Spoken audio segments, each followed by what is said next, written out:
यह वीडियो मैं उन नीट स्टूडेंट के लिए जो कि 2026 में हिंदी मीडियम से परीक्षा देने वाले हैं, वह मोस्टली हिंदी मीडियम की ही एनसीईआरटी को प्रेफर करते हैं।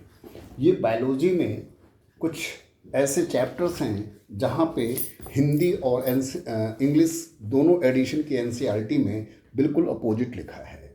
एनटीए ऐसी कंडीशन में सिर्फ इंग्लिश मीडियम की एनसीईआरटी को ही कंसीडर करेगी, हिंदी मीडियम को नहीं करेगी। जैसे कि हमारे पास एक चैप्टर है जिस चैप्टर का नाम है यूनिट ऑफ द लाइफ, जो कि इंग्लिश में एक स्टेटमेंट दिया है और वो स्टेटमेंट सही भी है, क्योंकि जितनी भी कोश सेल्स होती हैं उन सेल्स में सेल वॉल जो होती है वह हमेशा सेल मेम्ब्रेन को कवर करती है, यानी सेल मेम्ब्रेन को घेरे रहती है। लेकिन हमारी हिंदी मीडियम एनसीईआरटी में ठीक इसका उल्टा दिया है कि कोशिका भित्ति को कोशिका झिल्ली घेरे रहती है, जो कि गलत है। और एक स्थिति ऐसी बन गई है कि बच्चे एनसीईआरटी की लाइन को ही प्रेफर करते हैं, तो हिंदी मीडियम के बच्चों के लिए जो एनसीईआरटी की लाइन में ये गलत दिया है उस कारण से उनके मार्क्स कटेंगे,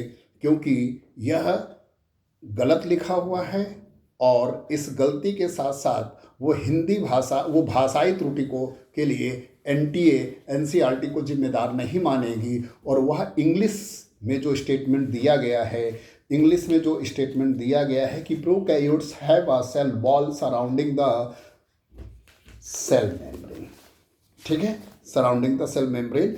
अब मैं आपको बता दे रहा हूँ कि किस पेज नंबर पे भी है। अगर आपके पास पुरानी एनसीईआरटी है तो ये पेज नंबर, अगर पुरानी एनसीईआरटी जो अभी आ गई है उसमें बहुत सारी चीज़ें चैप्टर्स हट गए हैं, इसलिए तो उसमें पेज नंबर, लेकिन अगर आपके पास पुरानी एनसीईआरटी है तो उस पुरानी एनसीईआरटी में पेज नंबर जो है वह पेज नंबर आपका 128 है, और जो वहाँ पे हेडिंग नंबर पड़ा है 8.4, यानी आपका जो 8 चैप्टर 8.4 सेल वाला चैप्टर से 8.4 उसमें प्रोकैरियोटिक सेल्स की हेडिंग में आएंगे तो आप दूसरे पैराग्राफ में ये लाइन पाएंगे कि prokaryotes have a cell wall surrounding the cell membrane except in mycoplasma.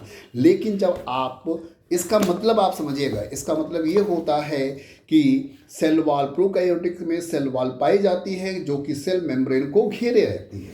लेकिन यहाँ पे जो हिंदी वाली बुक्स है उस बुक्स में भी आप 8.4 वाली हेडिंग पे आएंगे, और 8.4 यानी यूनिट ऑफ द लाइफ कोशिका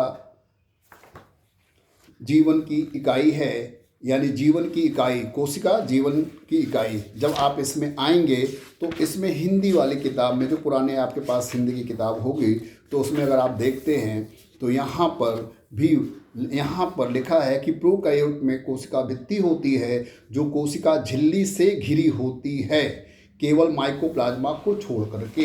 इसमें अनुवाद करने में त्रुटि हुई है, और इस त्रुटि का खामियाजा जो हमारे जीव विज्ञान के हिंदी मीडियम के 11वीं 12वीं और नीट की तैयारी करने वाले छात्र हैं उनको इसका खामियाजा भुगतना पड़ सकता है। इसलिए मुझे लगा कि ये वीडियो आवश्यक है और मैं इसको यूट्यूब चैनल पे अपने डाल रहा हूँ। सभी विद्यार्थियों से ये अनुरोध है कि इसको हर एक हिंदी मीडियम छात्र को पहुँचाएँ। इस वीडियो बनाने का मकसद सिर्फ ये था कि पिछले वर्ष 3 लाख से ज़्यादा बच्चों ने हिंदी मीडियम में परीक्षा दी थी। अब हिंदी मीडियम में परीक्षा दी थी तो हिंदी मीडियम की एनसीईआरटी पढ़ेंगे। हिंदी मीडियम के एनसीईआरटी में अनुवादीय त्रुटि है, जिस कारण से बच्चों के नंबर कम होंगे। और देखिए, भाषा का कोई जोर नहीं है आपके नीट के सिलेक्शन, कोई लेना देना नहीं है। अब इस बार 2025 में जो बच्चा नीट का टॉपर था वह सीकर यानी राजस्थान से था, और सीकर राजस्थान से था और वो टॉप किया था।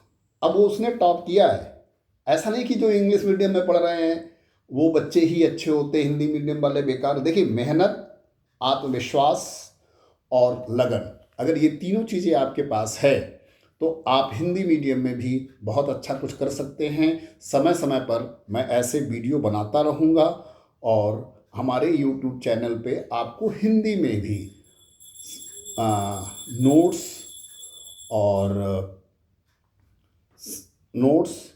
लेक्चर्स ये सारे मिलते रहेंगे और और जिससे कि हिंदी मीडियम वाले बच्चों का एक आत्मविश्वास जगे और वह बहुत अच्छा कर सके। इसी के साथ मैं अपनी बात को समाप्त करता हूँ और सभी विद्यार्थियों से ये अनुरोध है कि ये मैसेज जितने भी हिंदी मीडियम छात्रों को पहुंचा सकते हैं पहुंचाएं। अध्यापकों से भी अनुरोध है कि बच्चों को सही जानकारी दें और बच्चों तक ये सूचना पहुंचाने का कष्ट करें। इसके लिए आप सभी को धन्यवाद।